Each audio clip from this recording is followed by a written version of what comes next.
Hello, I'm Julia Bushkova, and today I would like to address an important issue of how to play a note that is tied and the note after the tie, so it sounds as one uninterrupted phrase. Okay, that thing happens a lot in Tchaikovsky concerto. It happens in many pieces, virtuosic pieces, romantic pieces, and for instance, today, my student Marlon will be here with me, and I will ask you, Marlon, to remind us about Violin Concerto number 5, not about it, but rather the phrase in it that has the ties. And do your best to sound as smooth as possible. Mm-hmm.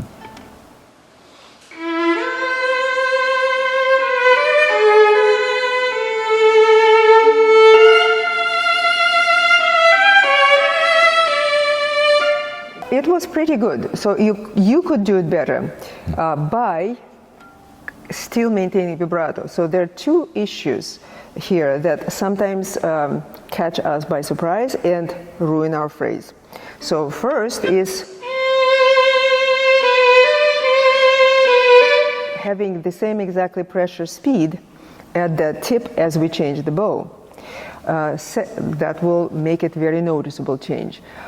Second is, for instance, if we do vibrato, and then we stop it completely on that note, we are exposing it from the vibrato point. Main, however, is the right hand. Okay, so what we want to do, first thing I would recommend for you to do if you're working in a phrase like that, is put it on one bow altogether. Could you just start that on a bow? And play once that way. Sure.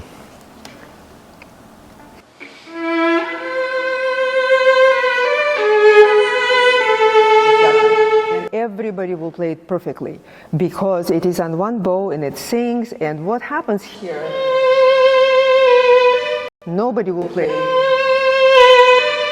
any accent, and which naturally happens when we don't do anything but the speed and pressure at the tip of the bow or the frog. So what you should do when you have to have it on two separate bows is to make sure that you go to the tip with enough sound, and then immediately the first note after the tie is much softer.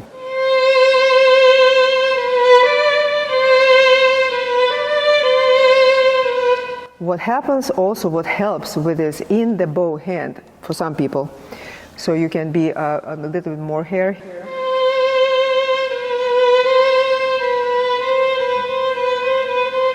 By itself, it might be a helpful thing.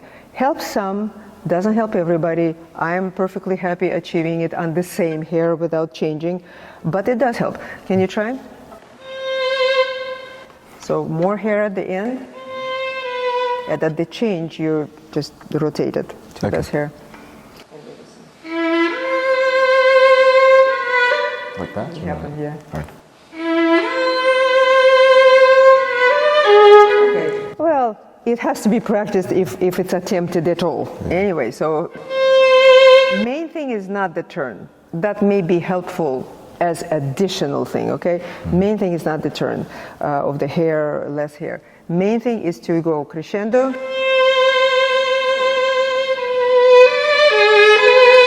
And then immediately like piano, forte or mezzo forte, piano on a B. And then back to the sound, okay?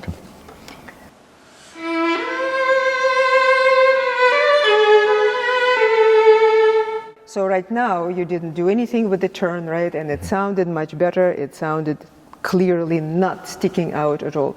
So that, in my opinion, is definitely number one.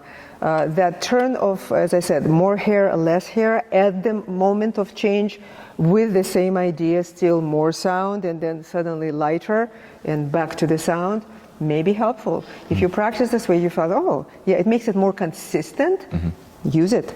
If it's not, don't have to use it. And then last but not the least, sometimes people also need to feel freer in the shoulders. It really does help. First thing is the sound, then what we do with the hands, and then also pay attention to your shoulders, pay attention to that you're not tight, because if you're tight, it's still possible to do, but it's harder. Yeah. All right. Okay. I hope that has been helpful today, and I thank you, Marlon, for being here. My pleasure. Thank you.